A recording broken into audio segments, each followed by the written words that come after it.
বাংলাদেশ কি চায় যে সুপার পাওয়ার ইন্ডিয়া অ্যাটাক করুক? বাংলাদেশকে সামনে রেখে প্রক্সি ওয়ার তো চালাতে ব্যস্ত পাকিস্তানও, টার্কিও, অন্যান্য ইসলামিক কান্ট্রিগুলো, এবং আপনি আরো একটা দেশের নাম নিলেন যে ইউএসএ, তারাও তো পেছন থেকে বাংলাদেশকে মদদ দিচ্ছে।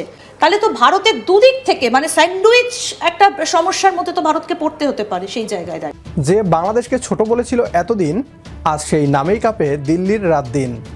এতদিন ভারতের রাজনৈতিক নেতা থেকে শুরু করে তাদের মিডিয়া বাংলাদেশকে কটাক্ষ করে কথা বলতো। ভারতীয় মিডিয়ায় আলোচনা হতো বাংলাদেশ ছোট দেশ, ভারতের দয়ায় বাংলাদেশ টিকে আছে। এমনকি বিজেপি নেতা শুভেন্দু বাংলাদেশিদের উইপোকার সাথে তুলনা করেছিলেন। শুধু তাই নয়, পশ্চিমবাংলার মিডিয়াতেই আলোচনা হয়েছে মাত্র 2 মিনিটেই নাকি বাংলাদেশকে তারা দখল করে নেবে।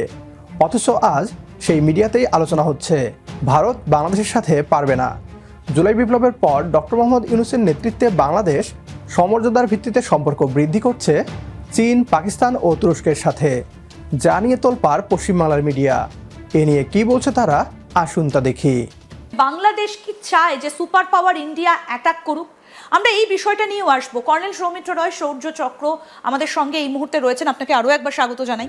আমরা জানতে পারছি যে বাংলাদেশের সঙ্গে শুধু পাকিস্তান সামরিক বাহিনীরই না, ডিপ স্টেট, সেখানে ডিপ স্টেট যদি আমরা নিই, আমি নাম নিয়েই বলছি আমেরিকা বা টার্কি বা আর কোনো ইসলামিক কান্ট্রি, তারা যদি চায় কি বাংলাদেশকে একটা বেস বানিয়ে তারা বাংলাদেশকে ইউজ করবে অ্যাজ ফর দেয়ার বেনিফিট, এই ধরনের ডিপ স্টেটের অ্যাক্টিভিটি যদি বাংলাদেশ অ্যাকসেপ্ট করে, তারা করছেও, একটা বিশাল একটা সেকশন বাংলাদেশের মধ্যে আছে যারা এই ধরনের অ্যাক্টিভিটিস করে মেইন উদ্দেশ্য হচ্ছে ভারতবর্ষের এগেনস্টে অপপ্রচার, ভারতবর্ষের এগেনস্টে একটা যুদ্ধের জিগির তোলা, যে হেট ইন্ডিয়া ক্যাম্পেইন।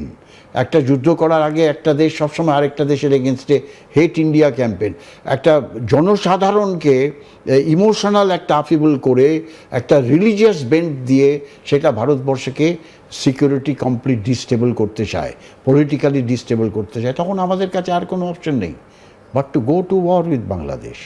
আচ্ছা, বাট একটা জিনিস মনে রাখতে হবে, তখন কি ভারতকে, আমি আসবো স্যার, একটা প্রশ্ন এখানে, তখন ভারত কার এগেনস্টে যুদ্ধ করবে? কারণ বাংলাদেশকে সামনে রেখে প্রক্সি ওয়ার তো চালাতে ব্যস্ত পাকিস্তানও, টার্কিও, অন্যান্য ইসলামিক কান্ট্রিগুলো, এবং আপনি আরো একটা দেশের নাম নিলেন যে ইউএসএ, তারাও তো পেছন থেকে বাংলাদেশকে মদদ দিচ্ছে।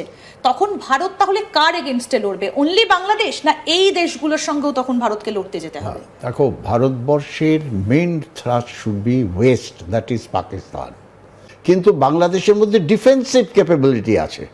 বাংলাদেশের সামরিক বাহিনী যেভাবে এখন রিঅর্গানাইজ হয়েছে, রিইকুপ হয়েছে, রিআর্মড হয়েছে, রিট্রেন্ড হয়েছে, they are capable of defending and taken out a defensive operation against India. সেক্ষেত্রে Pakistan is, I give Pakistan the main enemy and Pakistan has to be tackled in a bigger way. কিন্তু তাহলে তো ইন্ডিয়ার কাছে একটা বড় সমস্যা, কারণ একদিকে আমাদের কাশ্মীর সীমান্ত যেখানে পাকিস্তানটা রয়েছে, আবার এদিকে বাংলাদেশ। তাহলে তো ভারতের দুদিক থেকে মানে স্যান্ডউইচ একটা সমস্যার মধ্যে তো ভারতকে পড়তে হতে পারে সেই জায়গায় দাঁড়িয়ে। পাকিস্তানের কাছে আপাতত যে সমস্ত মিসাইল সিস্টেম আছে, হাফতা, গৌরি, শাহিন, এই সমস্ত মিসাইল সিস্টেমগুলো হচ্ছে short range missile system. Maximum 250 kilometre তারা ফায়ার করতে পারে। তাহলে ভারতবর্ষ, পুরো ভারতবর্ষ কিন্তু এই পাকিস্তানের মিসাইল রেঞ্জের মধ্যে নেই।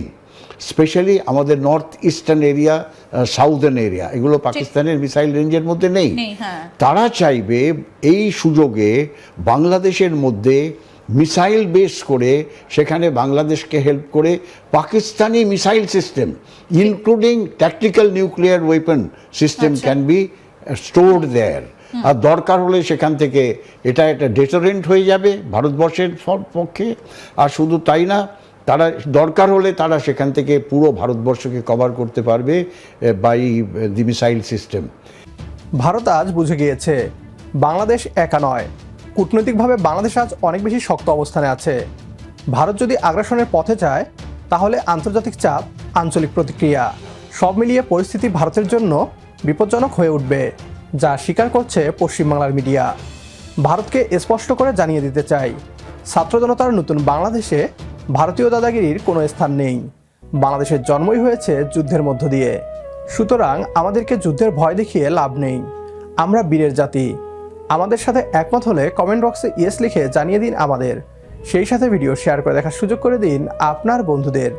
পরবর্তী ভিডিও দেখার আমন্ত্রণ জানিয়ে বিদায় নিচ্ছি আজ। আল্লাহ হাফেজ।